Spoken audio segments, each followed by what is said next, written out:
I'm Kristen Volk, and I'm an instructor of Parenting by Connection in Denver, Colorado. And I'm here today to talk to you about being in the flow of parenting and how we can support clients in getting more into that flow. Parenting is such a challenging job. So much of the time we spend our time muddling through parenting, muddling through chaos and unpredictability, which obviously is extremely challenging. And of course we have these intense moments of satisfaction and fulfillment, which just fills our heart. And then we also have the drudgery, the everyday drudgery of running after our children, picking up after them, telling them to pick up after themselves, cooking meals, driving kids around, all the stuff to get through our day-to-day life of parenting. What we really want to work towards is helping parents get into that flow of parenting where things are clicking.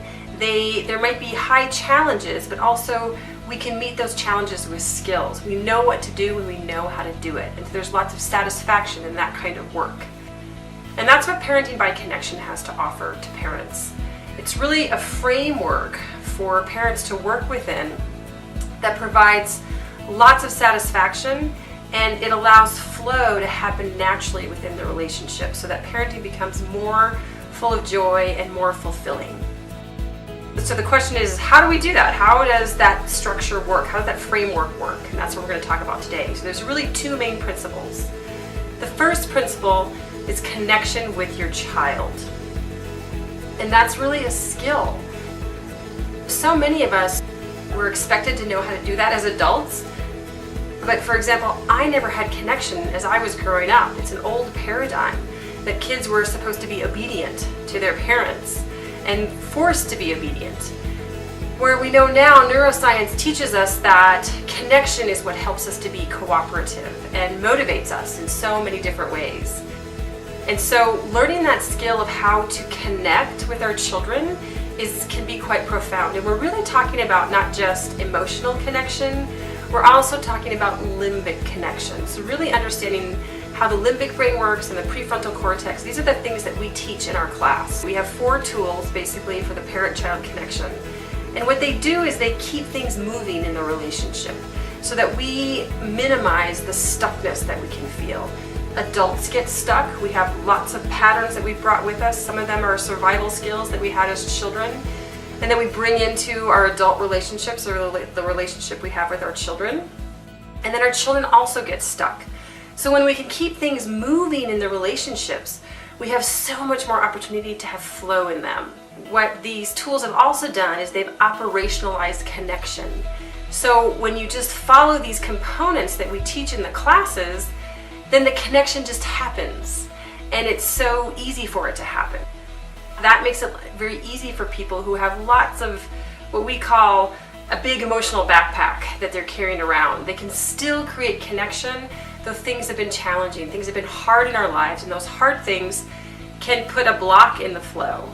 But you can still create connection in that process, and that's why operationalizing that connection, like Parenting by Connection does, can be so profound for parents who are really having a hard time, but obviously all parents can benefit from that. So I want to go briefly through the 4 tools that we offer.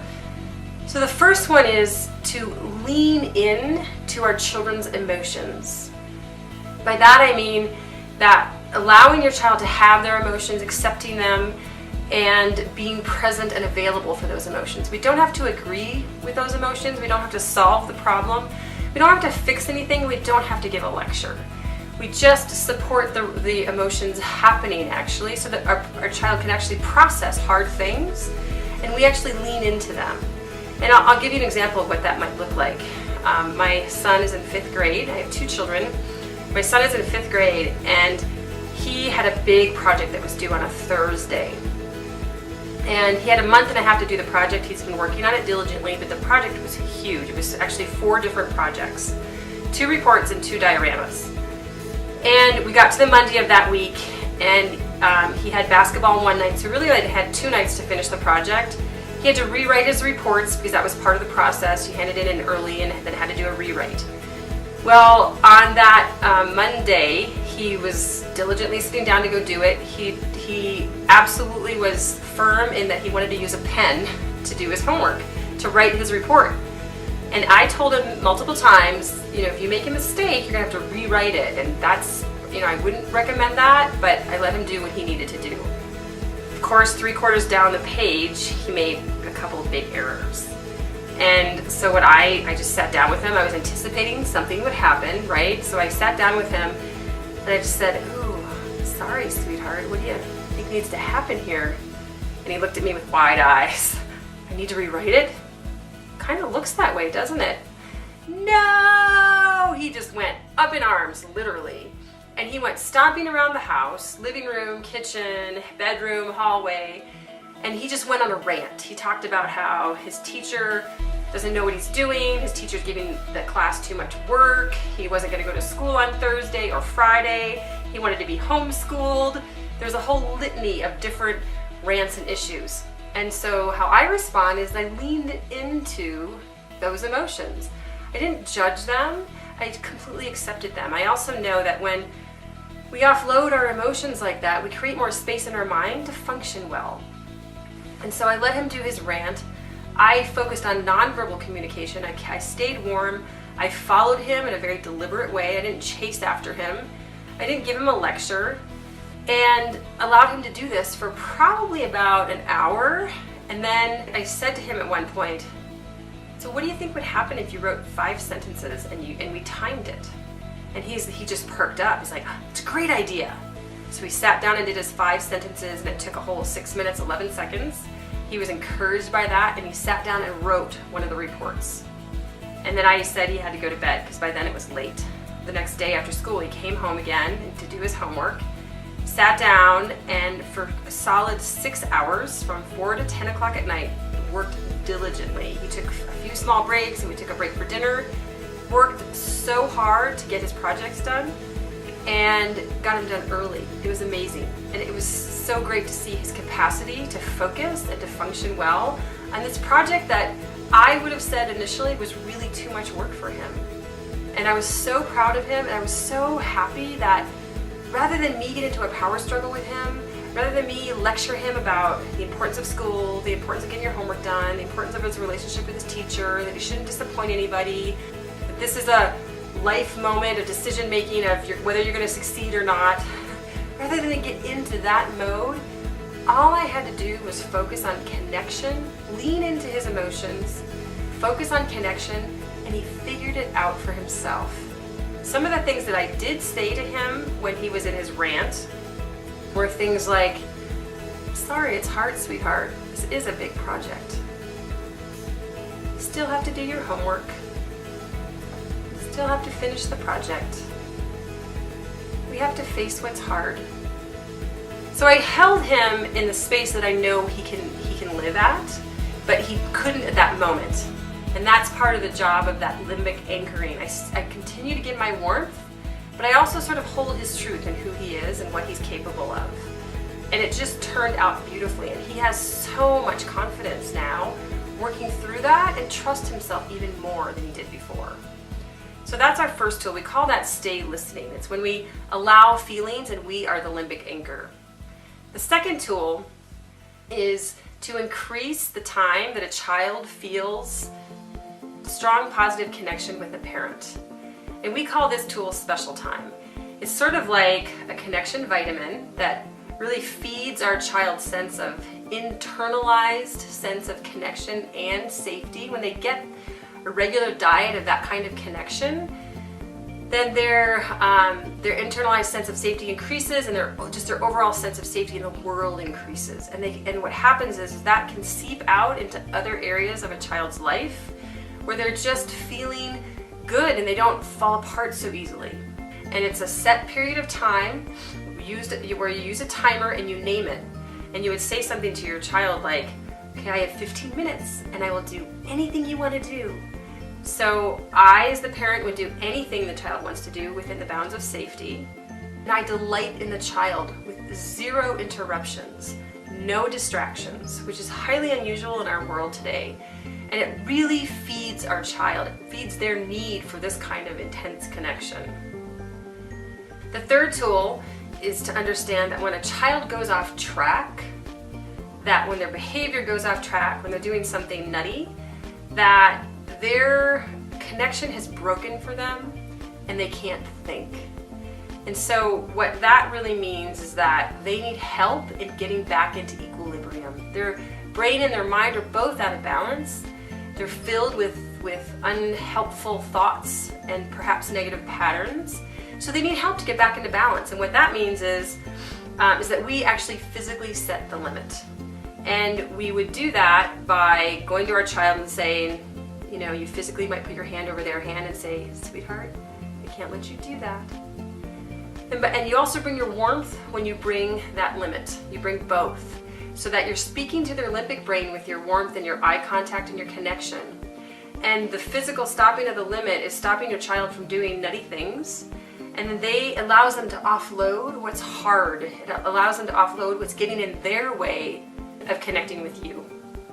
So setting limits can be extremely powerful. And what I love about it is that you're working with the child's system, you're working with how their brain and body works, rather than going for that power struggle. Like, this is the way it has to be, and then your child stands into their position. No, this is the way it's going to be. And you get into this power struggle that typically doesn't go anywhere, and it's a major battle, and someone usually ends up losing. When you set limits this way, your child feels like you're on their side, and they get the sense that you're there to help them work through something that's hard. Extremely beneficial and powerful way to work through challenges for a child. And it also helps me, I know personally, that I feel so great that I didn't push my agenda on my child. I allowed them to find their own way with my support. So it's a beautiful way to really work with children. The fourth tool is one where we enter our child's world. We follow the laughter and we give them the more powerful role. We call this play listening. And with play listening, it really helps them work through emotional distress. It helps to build confidence, and it helps them work through challenges too. And so things like pillow fighting and wrestling are great forms of play listening. Another silly game that we play in our house is, I just call it myself Big Butt, and it started when one day my daughter told me, Mom, you have a big butt.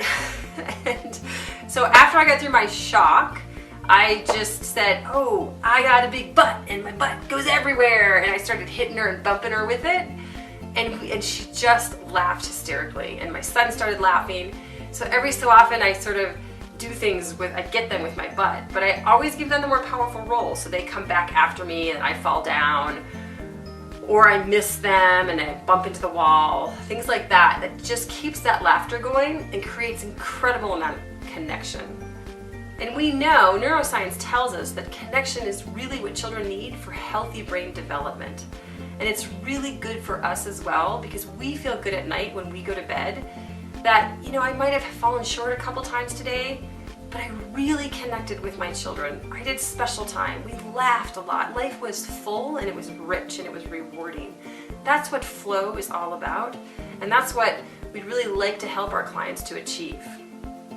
I also want to say that I know that offering connection is not always easy. So we have a lack of relaxed time in our lives today. Lives are so full. We can't just relax and nurture our children so often. We have to really make a just conscious decision to do that. 49% of the families in the United States are living paycheck to paycheck. So much of our attention and focus goes on the daily needs to get through the day too. And that makes it also hard to relax and nurture our children as well. And parenting is such hard work. Seldom do we have the time or the energy to talk about what's hard or really to be heard. But it's really important to do this. It's really important to talk about what's challenging in parenting, but it feels dangerous and it feels shameful sometimes to do that. But when we don't have a place of support for that, we carry that burden around with us, and it affects our ability to connect with our children. And also the intensity of parenting can drive parenting partners apart, so we can become isolated. So it's hard to work together, it's hard to be in flow when there's this kind of isolation. And we also have burdens from life's challenges. Some of us have big emotional backpacks from our own childhood. And you know, if we're in transition or challenging things are going on, finding a new school, someone's in the hospital, car problems, just transitions and burdens that happen so frequently can also get in the way of being able to connect with our children. And that leads me to the second form of ways to connect and get into the flow is about support for ourselves. It's so important to have support for ourselves. It's really important for parents to learn effective ways to offload what's really hard about parenting. And that is something that we call listening partnerships for parents. And when you practice this, it gives you the ability to be more present in the moment with your children. It also gives you greater capacity to love your children well, because we all want to love our children well, but things get in the way. And when you can grow that capacity, it's so fulfilling. And it also can heal our triggers. When you get skilled at listening partnerships, you can actually learn to heal the triggers that so often happen when we're working with our children. And it also allows us to connect with our inner wisdom. When we get listened to on a regular basis, we connect within ourselves so much better, which also translates into more connection with our children too. So listening partnerships for parents is a way to share support with one another. So it can be 2 or more people where one person talks and the other person listens. And the listener is so important with their attention, and they don't judge, they don't give advice, they don't try to fix anything, they don't compare, and everything is confidential. And so they're serving really as that limbic anchor in the listening partnership. Then after one person has a turn, you switch. This person talks and the other person listens, and you do the same thing in return. And it's powerful to be a listener too, because you start to realize that, oh, it's challenging. This job of parenting is challenging no matter what. And so it's great to get that kind of support, and it really lifts us up to be more of who we can be and want to be as parents. Another great aspect of it is that you can do it in person or on the phone. You can do it anywhere in the world at any time that's convenient for you, and it's free.